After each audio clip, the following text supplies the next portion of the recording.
G'day, welcome back to the channel. I wanted to do a follow-up on the last video I did about the situation in Canada where the exemption granted by Transport Canada to MAAC members has been withdrawn, taken away. So all the model flyers that were members of MAAC now have to register their models with Canada. I got it wrong, it's $5 forever. It's not $5 a year. Thank you for those who corrected that. $5 to register a model, but of course every time you crash a model, that's $5 gone. I don't know if you can deregister and then use that money to register a new one, or every time you buy a new model, it's another $5 added to the price of your hobby.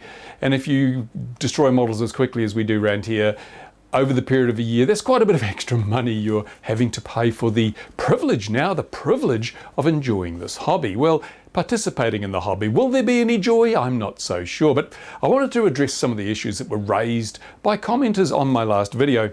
Now, first of all, that people are saying it's not Transport Canada that's thrown the hobby under a bus, it's MAAC. MAAC didn't comply with the terms of the exemption, and therefore Transport Canada had no option but to withdraw that exemption. And although there is an element of truth in that, and it is MAAC that is to blame.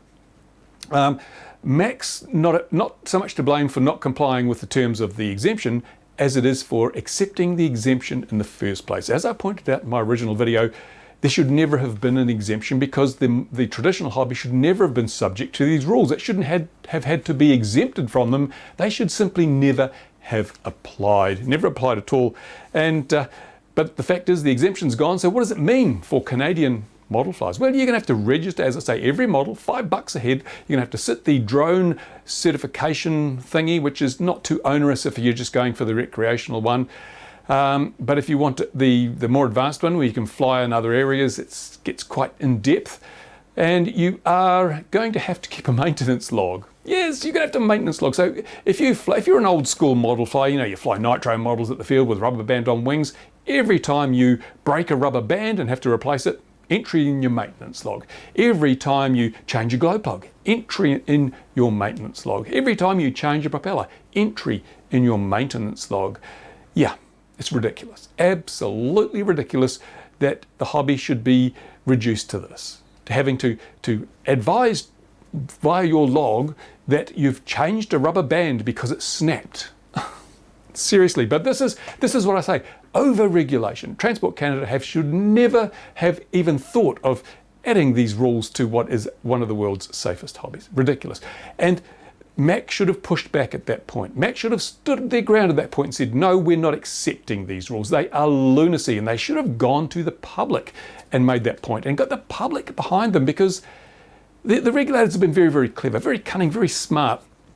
Around the world, they have refused to draw a distinction between things like this Phantom here and a traditional line-of-sight model aircraft. They've refused.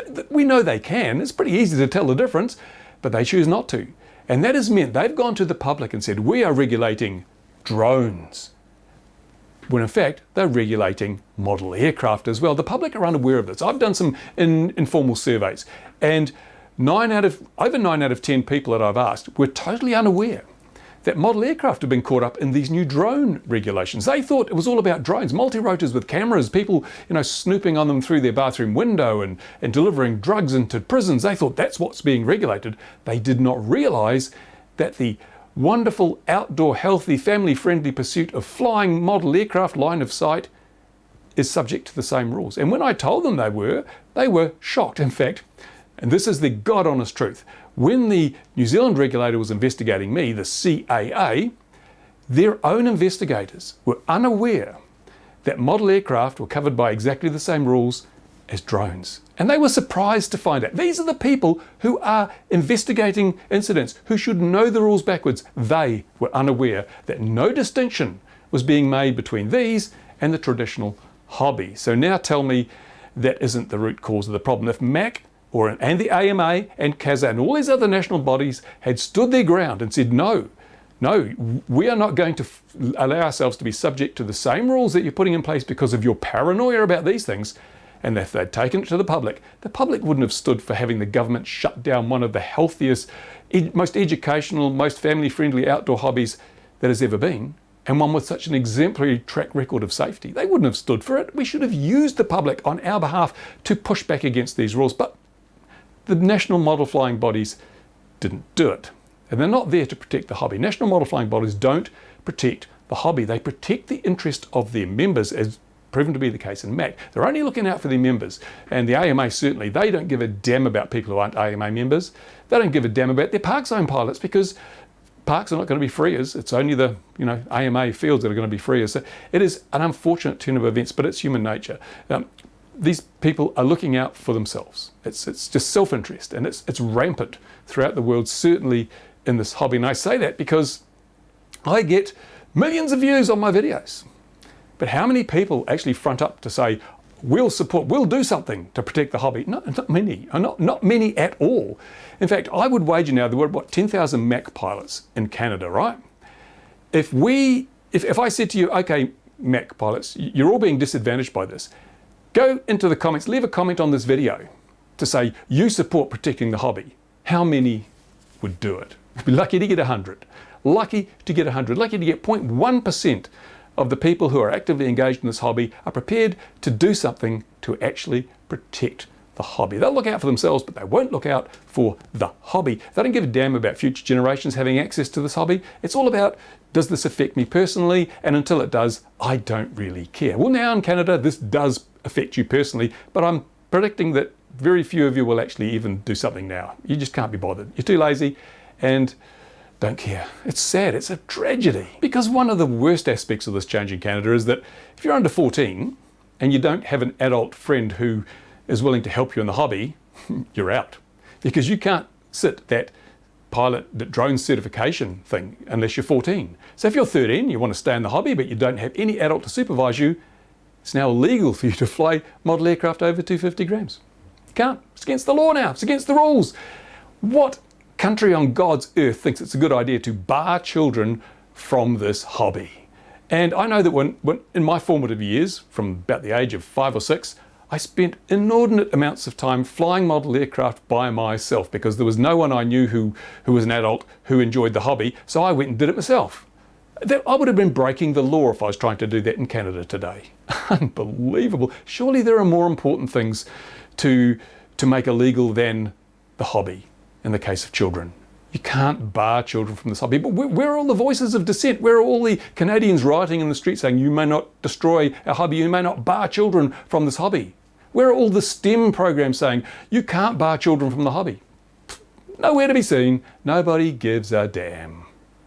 Unless there's something in it for them. Now, to address another point that was raised in some of the comments, some people have said, you're throwing us under a bus. We fly DJI drones and things, and you're throwing us under a bus. But I'm not. I'm absolutely not, for a couple of reasons. The first one is, well, these rules apply to you and to the hobby. All I'm saying is that the traditional hobby shouldn't be applied. These rules shouldn't apply to it. I'm not saying make more rules for you guys.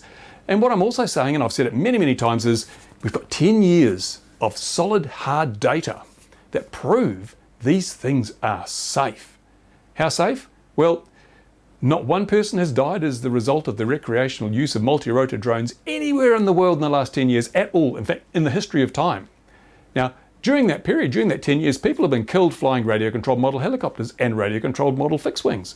So this is safer, actually safer than the traditional hobby. So yes, I believe this is over-regulated as well. And I believe that the traditional hobby is over-regulated. There's a rationale for reducing the regulations on both of these, but I'm picking to start with the traditional fixed-wing hobby because it has 80, 90 years of history to show just how safe it is. And nothing has changed in the traditional hobby of flying line of sight. Nothing has increased the risk associated with that. It's not new. It doesn't need to be proven like these. We've got all that history. So if we're going to start somewhere, if we're going to insert the thin end of the wedge, we've got to start with a traditional hobby that's done nothing wrong, nothing to deserve this massive over-regulation. There's no doubt, there's no fear, there's no what-ifs because we've got 80 plus years of history to say it's incredibly safe. Yeah, people have died, but tiny number of people. Compare it to any other endeavour that people engage in as a pastime or whatever, and it is proven itself to be one of the safest hobbies in the world, even before all this massive over-regulation. So what is the point in this massive over-regulation? You've got to pick your fights. We're starting with the traditional hobby, and this will spill over into the camera drone people. You have to wait your turn. We've got to start somewhere. We can't take it all at once. We've got to be very focused in how we address things. Start with the traditional hobby, get the freedoms reinstated for that, and then we can move on and free up the freedoms of the camera drone operators, which we will do, but we've got to start somewhere. So where has the industry been until now? Where are the companies that manufacture the models and the accessories and the radio gear? Where have they been in this fight? Noticeable by their absence, I would say. There's been very little pushback. RDQ, Race Day Quads, they tried to challenge the remote ID rule in the USA on the basis that it was unconstitutional, but that was always doomed to failure because, as we've seen, in America, the Constitution has been set aside in favour of national security. It trumps everything, including the Constitution. So a constitutional challenge was never going to succeed. I'm not a lawyer, I'm just a layman, but I could see that, and it turns out I was right. So where is the industry now? Well, I want to give the industry an opportunity here. Now, I mentioned before that the public are unaware that your little tiger moth or your piper cub is considered to be a drone, exactly the same, no different to that thing there. The public don't know that. They don't realise that the hobby is being regulated out of existence on the premise that these are all drones. They don't know this is going on, and we need to educate them to that, because just as the public opinion has been a major stumbling block for the acceptance of drones, and where you fly drones, you get the Karens and things, because public opinion is, oh, you're using these to spy on my daughter as she sunbathes by the swimming pool, look through my bathroom window and drop drugs into prisons. That's the public perception. It's so strong and so powerful that it drives regulation. We can use public perception to our benefit. If we educate the public to the fact that our toys, our fixed wing line of sight models are not drones, but the regulators are treating them like drones, we can get some pushback. We can get people saying to their politicians, what on earth are you doing? Why are you destroying this wonderful, family-friendly, harmless hobby? Because these aren't drones, these are model airplanes. We need to create that awareness within the ranks of the public. So I'm going to go out there, as I mentioned before, with a model airplane and with that drone. And I'm going to ask people, which of these is a drone? And they'll point to the Phantom, and I'll say, correct. What about this? And they'll go, no, that's a model airplane. And I'll go, I'm sorry, but in the eyes of the regulator and the government, you're wrong. This is also a drone. Educate them. Do that video. Promote that. I'm going to try and get it on the mainstream media. Get the TV channels to pick up on this. Get the press, the newspapers to pick up on the fact that the public has been sold on misinformation. They've been told the government's regulating drones when in fact they're regulating our hobby. The public aren't aware that we're being crushed with the same rules. That needs to change, and it's our job to change it. So I'm giving the industry an opportunity to participate, because I don't have the funds at the moment to go and buy a little piper cub or a little tiger moth to use in this survey.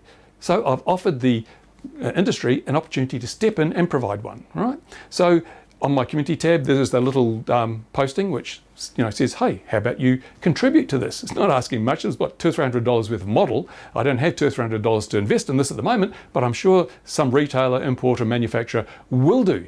The question is, will they? Will they though? And of course, if someone does, it's going to give them a lot of kudos in the eyes of the hobby, I'm pretty sure. And those that choose not to, well, I'm sure that hobbyists will support the companies that support the hobby.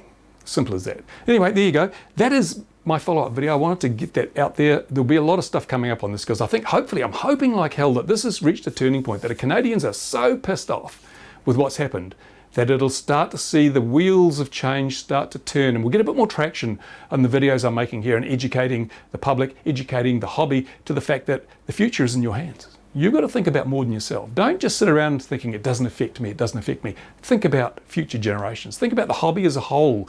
That's the important thing. Anyway, thank you for watching. I'll get on. Bye for now.